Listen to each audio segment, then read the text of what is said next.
Welcome back, Jared. Welcome back, Pastor. I am excited to be back. It's been a long week. But you made it. I made it. We're here. We're in the same clothes as the last 2 weeks. It's time to do some laundry, right? We got to do laundry. This is good. People are complaining about us. Uh-huh. All right. All right. Welcome back to At First Glance. This is At First Glance. Pastor Michael and Jared. We're excited to have you. Just going to cut some part of this out, I'm sure, because I'm just talking. So today we are going one chapter over, Luke 13, 10 through 17. And if you remember, we are still in our creation season for Sunday. Mm-hmm.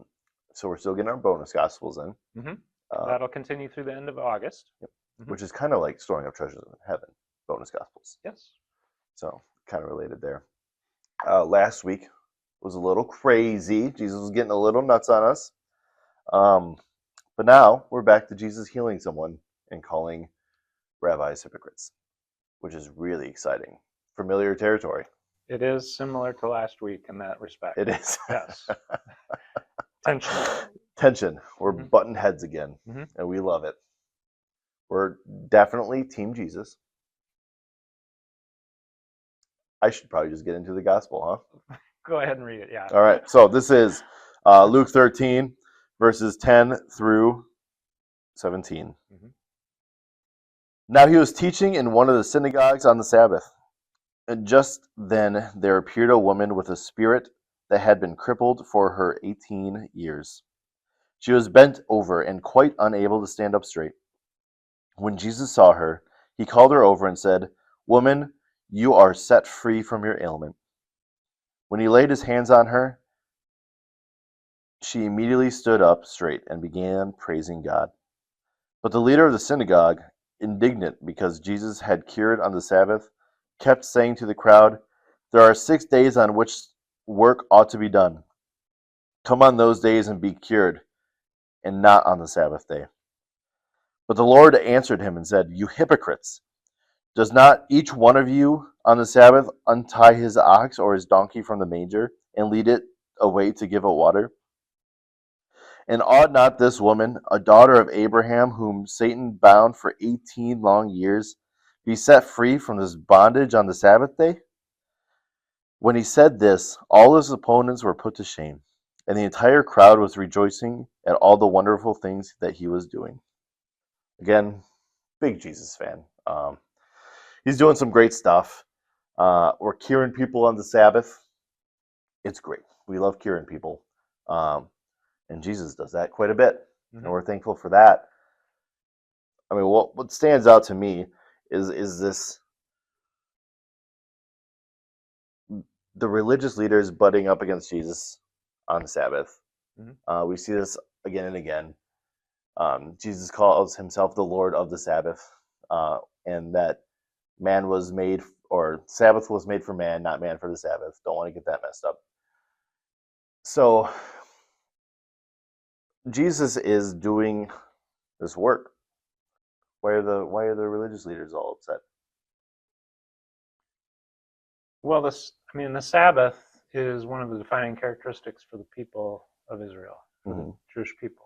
So they had some strict boundaries around that to define this day of rest. Right. That the whole community observed that. So, if one person starts to break that, a snowball effect. Yeah. It'll grow and grow and grow. Yeah. Yeah, that's interesting. And there was also historically, the prophets warned about not keeping the law. Mm-hmm. If they didn't stick to the covenant, then they were going to face the consequences. And they do over and over again. And they were overrun in the north by the Assyrian Empire, and in the south by the Babylonian Empire, and they were taken away, and they spent years in exile. Mm-hmm. After The temple many was destroyed warnings. and Yeah. everything, and so the prophets kind of said this is a result of not keeping the covenant. Mhm. And so after they returned, there was an understanding that if they ever, as a community, a whole community, if the entire nation kept the Sabbath just once, Mhm. that the Messiah would come. Really? That the king, that the king in the line of David would restore them to All it takes is one day. strength. Just one Sabbath. Just kept. one day. And apparently they got one, because here we have Jesus. But they didn't recognize him as They don't as recognize Messiah. him, but here he is. But before we go on, Yeah, go ahead. Just the Sabbath was important for the communal identity. Yeah. And maintaining that was important for their sense of being in relationship to God. So it's not a small thing. The question is, what is the Sabbath for? How do you keep that rightly? Yep. And again, as we named it before, the values of the reign of God that Jesus is proclaiming are in conflict not only with Roman values or the world's values, but even within the community of faith, there's some tension in values that come to light here. And speaking of tensions within the community of faith, the thing I wanted to talk about is, what role should the Sabbath play in our lives today? I think oftentimes, it's one of the 10 Commandments, but it feels very overlooked. In my opinion, and this is just my opinion, we don't celebrate it the way we should, because it was given to us as a gift. What do you think? What role should it play in our lives today? Yeah, I think that's one where, if you're going to live a Sabbath, that goes contrary to the values of the world. It does, absolutely. It does. Our world has changed to the point where there's no day of rest. Certainly not no shared time of rest. Right. I seek to keep Fridays as a time of rest for myself. But because there's no communal sense about that, there's always these tugs, and the question in my mind about what counts for rest, what counts for sort of giving my attention fully to my relationship with God and the rest of the world in light of my relationship with God. So I struggle with that, to know what that looks like personally. But I think the command for the Sabbath was a communal call to not only the people of Israel, but their animals and the people who were residing with them, the strangers. Yeah. Everybody was given that space to pause. And I think we lose something by not having it. Yeah, I agree. It seems like today our culture is just go, go, go, go, go. And like you said earlier, we don't have any kind of built-in rest. So it's really hard for us, at least as Americans, to take that opportunity. Even though it is protected by law, that you can take advantage of it. It's kind of sad, honestly, that we miss out on this. In my mind, God worked for 6 days and rested on the seventh. It feels like if we say we don't need this break, then it almost feels like we're saying we know better than God, which is not true. I'm a big Sabbath fan. Yeah, I think that that it's connected to the rhythms of nature. Yeah. Land needs to rest in order to become renewed. The soil needs to be renewed in order to be able to produce. So the people of Israel had a weekly Sabbath commitment, and then every 7 years, allowing the fields to be fallow, and then every week of years. Is that right? Yeah. So every 50th year was supposed to be this jubilee. Yeah. Where everything kind of resets. Yep. And so yeah, I think the land needs that. We need that. Community needs that opportunity to reset. The idea of a sabbatical has been maintained for academics and for clergy, but not for much beyond that. Right. And even for like academics, it's an opportunity to work on something different than they usually get to work on. So, Right. There's few people who really get the opportunity to experience a Sabbath that's just, or a sabbatical that's an extended period of rest. Right. I read a book last year that challenged me to think about that more deeply, which is part of why I've been more diligent about my weekly Sabbath. But it at least stirred in my imagination the possibility of encouraging our staff to do that, so that we're in good health that way. And in an example of a congregation that went from there then to encouraging members of the congregation to share in regular time, I think that's the way to begin, because if we don't have communal support in that, there just is entirely too much that's pulling at us. Absolutely. I agree. Yeah, it's important for us to be able to take the opportunity to rest. I mean, mental health is a big issue nowadays. Just having that period set aside for recovery from the week is extremely helpful. I'm sure there's research out there showing that the loss of the Sabbath has some correlation to a decline in mental health. It's got to be.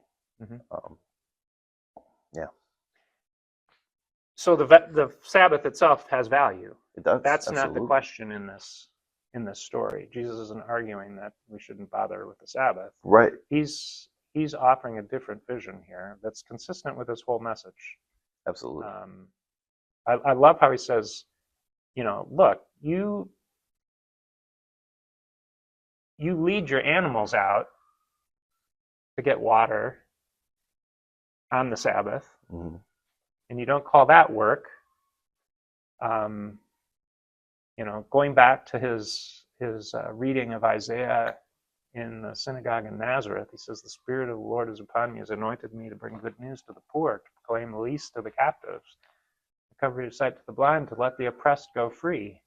And here's this woman, a daughter of Abraham, who's been bound by Satan for all of these years. What better day than the Sabbath to be set free? Absolutely. And in Deuteronomy, so he's connecting to, I think in particular, to the Sabbath law given in Deuteronomy, where the reasoning isn't because God rested on the seventh day of creation. The reasoning for the Sabbath in Deuteronomy is that we were slaves in Egypt, and now we're free. And so one day a week, we don't have to work. We're free. It's a celebration of freedom. It's a celebration of that freedom. So why not set her free? Absolutely. That's the perfect day to set her free. It's always allowable to do good work, the good things on a Sabbath. And again, I keep going back to this, but that Isaiah text that he quotes in the synagogue in Nazareth is a Jubilee text. It's about that 50th year, which is related to the Sabbath. So he's doing the Sabbath. He's doing the Sabbath on the Sabbath. Yeah.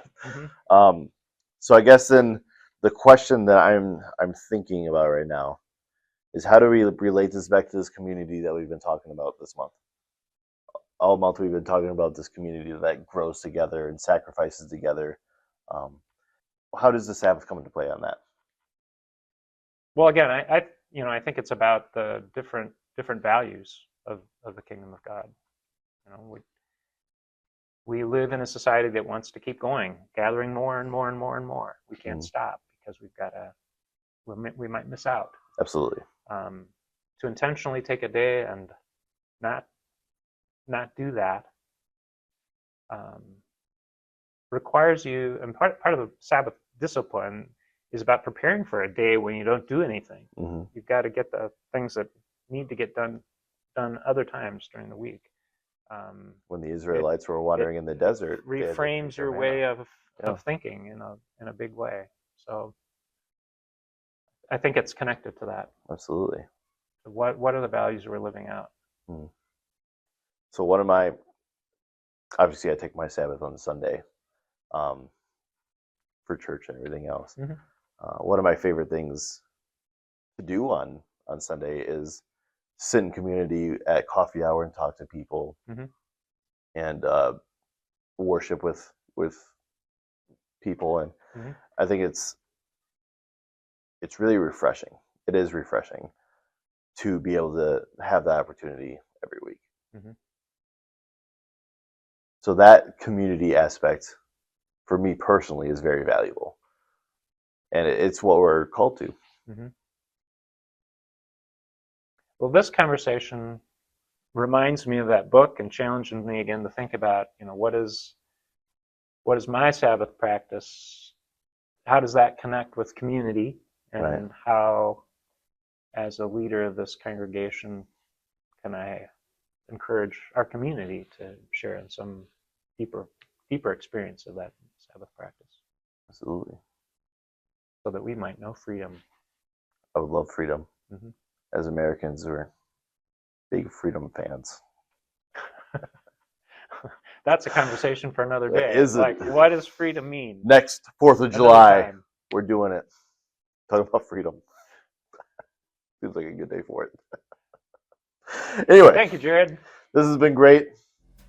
This has been At First Glance. Not quite, but we almost got it that time. Got it that time. All right.